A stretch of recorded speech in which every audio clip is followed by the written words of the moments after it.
Point of view tayo. Yan, rolling na tayo guys. Game na pa. Oh, sige. First, pangalan muna, age, pati kung saan nakatira. Rico, huwag kayo maingay muna dyan! Wait lang. Kong, huwag muna kayo maingay! Sakto pa yun, oh. Pabukas po.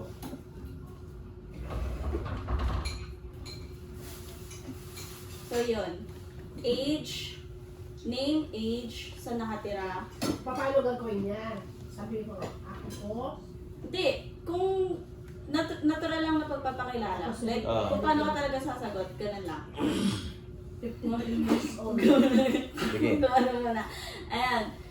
Name, age, saan nakatira, pati kung... Anong tawag dito? Kalimutan ko isang tanong. Yung education. Yun. Name mo. Name, age, saan nakatira. Okay, screening mo na. Ako po, si Rico Eric Garcia. Pinanganak 1973. June 1973. June 17? June 17, 1973. Nakatira. Nakatira. Pinanganak. Pinanganak sa... Pandan, Catanduanes. Ngayon nakatira sa resident ng QC. Payata siya Quezon City. Okay. Tapos Tapos, yung education. graduate, high school graduate lang po. Ayun. Yun lang. Huwag mo nang siyang tuwa. Oo. Ulit-ulit. Yun, name, age, saan nakatira, saan pinanganak, and yung early life education. Sige, sige. Ayun nga. Tanda ko naman eh. Game na. 1, 2, 3, go. Ko.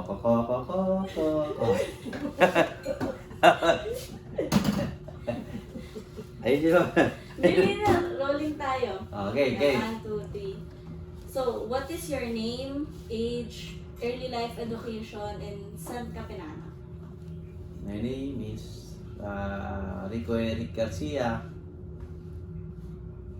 My province, Pandan, Birac, Catanduanes.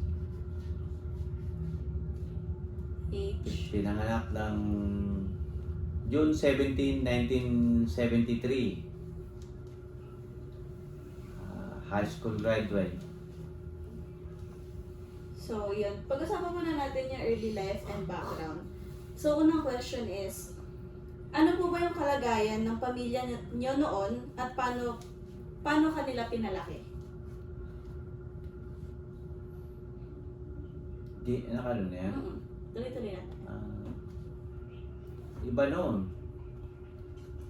Kasi kami pumapasok halos kahit walang baon. Naglalakad lang kami, pumapasok kami. Eh ngayon, ang estudyante, pag walang baon, walang magulang, hindi yan papasok. Kami, hindi pwede. So, yung pinapasukan mo ba dati, like, sa probinsya or dito na sa syudad? Manila, pero mga 3 kilometers ang lakad. Lakad lang talaga. Pang mula sa bayan, hanggang doon sa school. Elementary, mga 1 kilometer. No high school, mga 3 kilometers. So, aside sa naranasan mo sa paglalakad during nag-aaral ka, paano ka pinalaki ng mga magulang mo? Like, nandun ba sila? Laging nakatuon sa'yo? Or paminsan-minsan lang? Or most of the time, ikaw lang talaga yung... Focus sila. Focus sila sa amin. Disiplina. Nakapokus ang magulang namin sa amin. Disiplinado kami nung mga 80s o 90s kami. So, next. Ano po yung mga naging karanasan nyo nung bata kayo na naging dahilan para sa magiging landas nyo sa buhay? Naging mahirap ba or naging madali? Mahirap kasi ang sahod ng magulang namin maliit lang eh. Kaya natuto kaming dimiskarte. Tulad ng magtinda ng plastic sa palengke. Ako, carwash boy. Nung araw kasi uso pa siya sa jeep yung magwawalis ka eh. Walis, yung gagar sa amin flooring ng jeep. Nung araw, uso pa yan. Maraming diskarte para kumita nung araw. Yun, nagwawalis ka. Pangalawa, pag hapon, pwede ka sa palengke. Tinda ka ng plastic. May income yun. May kita yun. Sariling sikap para hindi asa sa magulang lahat ng baho. So, sa maagang edad, namulat na kayo agad sa ganong sitwasyon na hindi lahat ng bagay sinusubo sa inyo ng magulang. Hindi. May sarili kami diskarte. Namamasura pa nga kami. Naranasan ko rin mamulot ng basura sa kapitbahay. Mm. Tapong basura. 3 pesos, 2 pesos. Pag naipon mo yun, malaki yun. Baho na yun. Maliit ang pera ng araw. Ngayon, malaki na. Ngayon, 5 piso, hindi nagsisiyahan ng bata mong bigyan. Nung araw, bigyan ka ng 5 pesos, ang laki na nun. Tapos pa eh. So, sa tingin mo, kung iisipin mo yung sariling ikaw dati, masaya ka ba na ginagawa mo? Masaya ka ba na nararanasan yun? Masaya ka ba na nararanasan yun ng isang batang walang muwang na maharap agad sa ganong klaseng realidad ng buhay? Tama lang na maranasan nila yun. Kasi hindi puro matitikman nila puro karangyaan. No? Dapat dumaan sila sa challenge kasi sa ano yun. Sa isang bata yun. May experience sila yung mga ganung buhay. Hindi kagad hindi naman sila sinilang na meron. So, yun. So, second part naman ng question, may 4 na parts to. So, major decisions or challenges faced. Una is, ano-ano yung mga sakripisyo na nagawa nyo bilang isang breadwinner ng pamilya or the one na laging nagsusumikap or nagsusumikap para sa kapakanan ng lahat? Unang-una, nung panahon nun, hindi kami pwede matulog. Nang di napuno ang drum na 4 na drum, pampaligo ng mga matatanda sa amin, mga nagtatrabaho. Hindi kami pwedeng di tapos ang makabugas ng mga gawain bahay, makapag-imbak ng tubig bago kayo matulog. Yun talaga, mga panahon nun, mayroon pang tubig nun eh. Pumipila pa eh, bago ka makakuha ng tubig. Maliban sa yung sa gawaing pambahay, outside the household, meron pa bang ibang sakripisyo like kailangan kong tumigil para makapag-aral siya, kailangan kong magtrabaho para may makain ako. Tito, huwag ka muna lumabas. Kailangan kong gawin to para lang may makain kami. May mga ganong instances or situations ba na narating ka sa buhay mo? Meron, kasi yung kapatid ko, dalawa kami bunso. Bunso ako, lalaki, bunso siya babae. Kailangan meron sa amin talaga makatapos. Siya kami magkakapatid eh. Kaya kung kumikita na ako eh. Gusto ko siya makapagtapos. Sinuportahan ko siya. Yung sumunod sa akin na babae. Sabi ko, may inaulo ko sa aral. Ikaw mag-aral. Ako bahala ako sasakip sa'yo sa gastusin mo. Ako magkatrabaho. Yun, naawa ng Diyos. Nakatapos naman. Yun. Trabaho naman na siya. So, nakarating na po ba kayo sa isang sitwasyon kung saan kailangan nyo pumili sa pagitan ng sarili mong pangarap at ng pamilya mo? Like, pagpipilian mo kung yung pangarap ko ba o isipin ko muna yung pamilya ko? Dumating na ako sa punto na yun na pinamili ko na nga. Sabi ko, hindi na ako mag-aaral. Yung kapatid ko na mag-aaral. Sabi ko, sige, ikaw na mag-aaral kasi alam ko, mahina talaga ako mag-aaral. So, na-pressure po ba kayo dahil sa mga responsibilidad nyo bilang isang breadwinner? At paano nyo hinarap yung pressure na yun? Like, ako yung kailangan magtrabaho, ako yung kailangan magsumikap para lang sa kanila. Oo, totoo. Tinis ko yun. Mahabang panahon yun. 4 years. Tinis ko yun. Talagang sumikap ako magtrabaho para sa pangangailangan ng kapatid ko. So, ano yung mga trabahong kinuha mo dati para lang makapagtrabaho yung kapatid? Mabigat. Fabrication, steel metal. Yung hindi ko kayang gawin. Napilit akong gawin. Tulad ng kung Nagpainante ako 2 years. Semento. Nagbubuhat ako ng yung isang load ng truck, 550. 2 taon ako nag-tracking eh. Doon, yan ang pinakamabigat. Medyo mahirap. Wait lang ka tayo. Nawalan ako ng storage. Owner. Dito. Wait, check mo nga mo kung may pula pa, check mo lang. Huwag mo nang iangat. Ay pula. May pula? Nakaano yung recording. Pinakamahirap sa Lexton Metal. 2 years. Painante, semento. Para mapunuan mo yung ano. Bukod sa pagpapahinante, ano pa yung mga ibang trabaho na nakuha mo? Like, paano mo rin siya nakukuha? Doon na rin ako natuto ng fabrication ng steel metal. Doon na rin sa work na yun, sa Lexton Metal. Kasi kasama ko yung mga biyan ng koron. Tatay ko. Steel metal kasi yun fabrication yun. Hanggang sa matuto na ako mag-fabrication. Hanggang sa hindi na ako naging painante. Naging layout man ako doon. Naging fabrication metal na ako doon. Naka 7 years ako sa company na yun, Lexton Metal. So, umabot ka ba sa punto na nagpalipat-lipat ka ng mga trabaho? Like, pumupunta ka talaga sa mga opisina, pumipila, para lang magbabaka sakali Hindi. na... Naka-steady ako sa company na yun. Meron ako naging mga part-time job. May pumapasok sa akin na nagbibigay ng ibang project. Bukod doon sa regular kong trabaho, meron ako mga sideline. Dahil sa mga kaibigan ko, kinukuha nila ako. Kinukuha ko yun. Mga extra job. So, marami ka rin sideline Oo. before ano.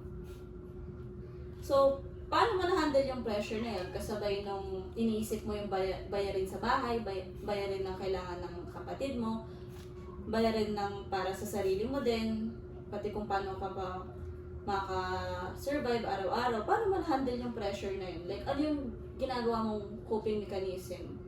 Ano yung iniisip mo? Ano yung pinagkukuhanan mo ng loob? Lakas ng loob. Tiwala sa sarili, sa kumpiyansa. Huwag kang mawawala ng ng kumpiyansa sa sarili mo. Wala, magtiwala ka sa sarili mo. Kakayanin mo. Kahit di mo kaya, kayanin mo kasi challenge yun sa sarili mo. Yun. Kailangan may tiyaga ka. Pag magtiyaga ka, pagtiyaga mo kasi challenge sa'yo yun.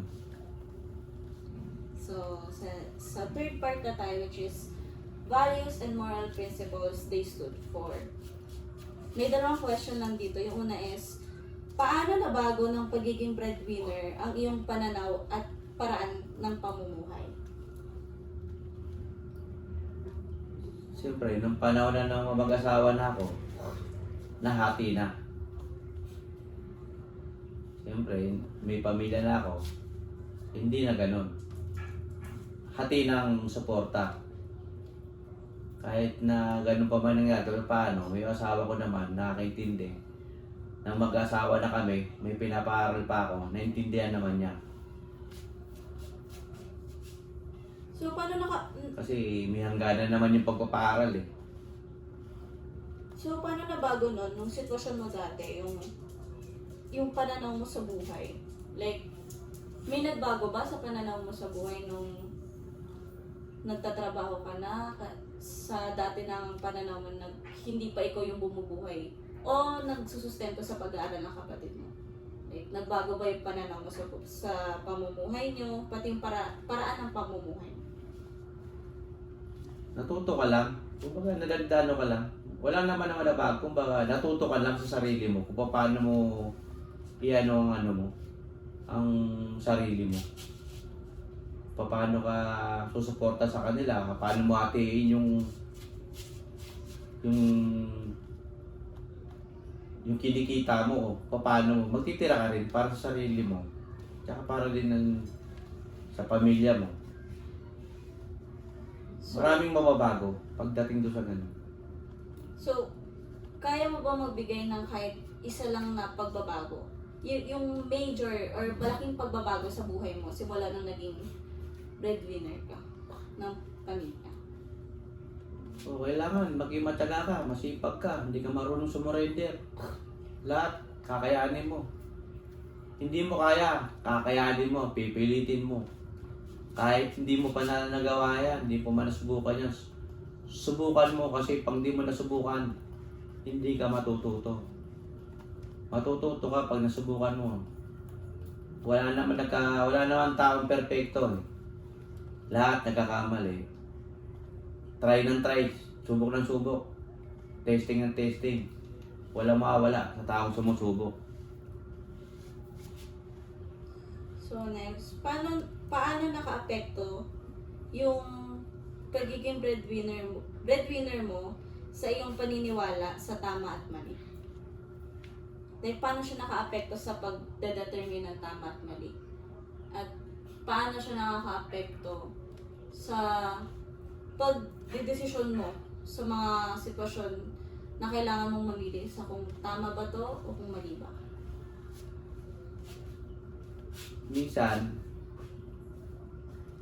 ang pagbibigay mo sa magulang mo, sa mga anak mo, minsan nagkakamali ka kung sino unahin mo. Ang hirap desisyonan yung mga budget na parehas nangangailangan. Yun ang minsan ang mahirap. Andyan yung magulang mo, may pangangailangan, yung anak mo may pangangailangan din. Ang kulang mo, ang budget mo kulang. Ang hirap yun gawaan ng paraan. Kung kailangan na mangutang ka pa, mangungutang ka para sa kanila. So, kung papapiliin ka sa isang sitwasyon, anong mas pipiliin mo? Yung pamilya mo na nagpalaki sa'yo o yung pamilya mo ngayon na pinapalaki mo? Siyempre, ito, pamilya ko ngayon. Kasi sila ang kasama ko ngayon eh. Hindi naman sila, may edad na eh. Hindi naman sila makakasama ko habang buhay na eh. Ito na ngayon yung kasama ko. So, sa last part na tayo, which is yung legacy and impact on society.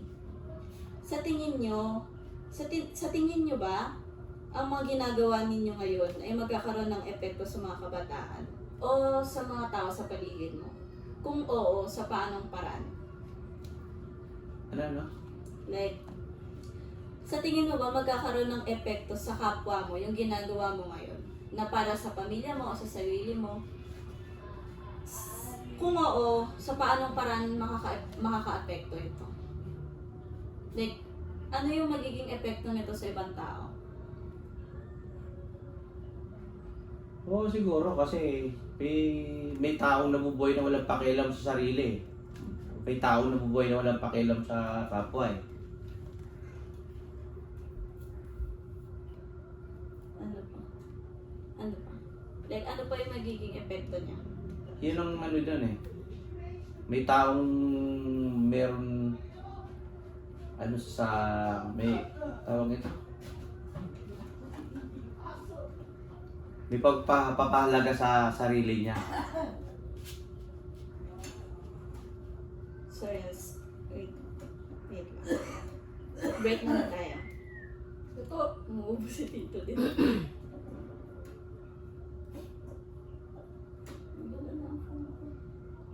Rolling pa ba yan sa'yo, ma?